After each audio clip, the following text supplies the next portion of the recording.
countries, because of excruciating economic problems, people are trying to go back to their ethnic militias. In the case of Nigeria, right now, young people who are disenchanted and frustrated with the system are being invited by the most reactionary segment of the ruling class to go back to their ethnic shells. Whereas in the drawing rooms of the rich, nobody talks of religion or ethnicity when they want to destroy and steal the wealth of the country. The question of sex is irrelevant. As a matter of fact, all the armed robbers in Nigeria, all the money they have stolen since 1960, has not been up to 191 billion naira stolen by an executive of a bank. I'm sure you know what I'm talking about. Yes. A lady executive of a bank was charged with stealing 250 billion naira. She pleaded with the government, can I do plea bargain? I will return 194 billion naira. Now, and I'm saying all the money stolen by armed robbers since 1960 has not been equal to that. But we are then told by the ruling class, aided by imperialism, that everybody should mind his own business because of the fear that if you have a united African country in Nigeria, 170 million people, that is one of the largest markets in the world. So for them, they want to keep us divided so that it's easy to rule us. And that is what is going on. Now, Prof, I've enjoyed your lecture. Very stimulating. I have one or two problems. Yes, Africans are corrupt, but I beg you, don't be tempted to jump to the conclusion of the West that stigmatize us as the most corrupt people on earth. It's not true. America, Britain are the worst corrupt nations on earth. Prof, the Transparency International try to rank great corrupt countries. They say Nigeria is corrupt, Ghana is corrupt, Cameroon is corrupt.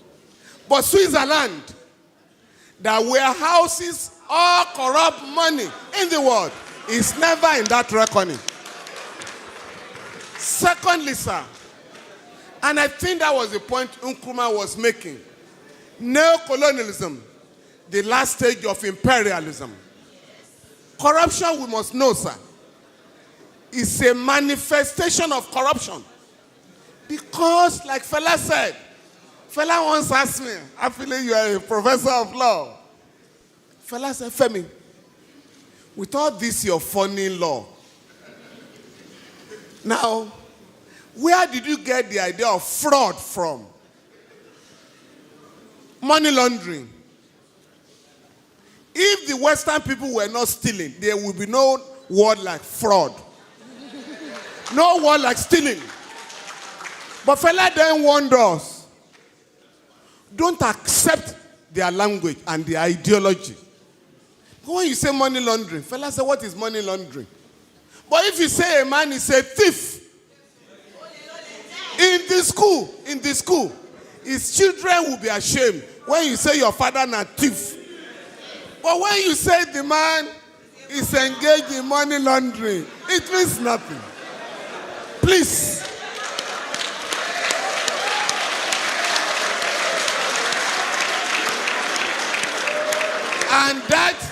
And that was when Fela was reminding us that they get the ruling class. Fela said members of the ruling class have ways of deceiving us. Embezzlement, the fraudulent. Make I remember another word, just to deceive people. But if we are going to organize Africa, sir, we need to draw a line of dichotomy between the countries that are getting it right and those that are exposing Africa to shame. You mentioned Rwanda. Rwanda, not just the cleanest city, has the largest number of women legislators in the world, ahead of the West. But here, you are told here, women are supposed to remain in the kitchen, not to go to politics. And you know how they keep women away from politics? All the meetings of political parties are held in the dead of the night. Why? I'm talking of great ideas by lecturers, and you could pick and choose. And I chose ideas that could transform our continent. And when I went to practice, incidentally, I think Motorayo is left. Who asked the question? Morayo. I practiced under our father, the late Alawa Kabashorun, and he was an African lawyer, was very close to Nkrumah, Falana and all that. And that generation believed that Africans should be made to realize that we can solve our own problems. Fela sang about religion, and this is very important, because I was just reading Pastor Adeboye, who has just said that he wants to establish more churches so that everybody can have a church within a walking distance. Now, Fela sang about religion and the danger of religiosity as opposed to spirituality. Now, Akadina Okoye has just given a beautiful reply this morning that what Adeboye is talking about are business centers, not religious institutions. Please, and this is very important, they want to know how our young people can have these progressive ideas. Ayo, I would like to suggest to Yeni and other organizers of celebration, next year, please, have a session for musicians in Nigeria. Not just the show. Have an intellectual engagement with them so that you can get them to realize what it means. My own son, my son is a musician. And I asked him one day, where are you getting these your ideas from? He said that you've forgotten that in your car, in our home in those days, you always play Fela. And I have learned about singing for relevance in our society. The last one is about the elite. All of us here, including Prof. Fela decided to drop ransom from his name. You know Fela was Ransom Kuti. He dropped it and chose Anikulapo Kuti.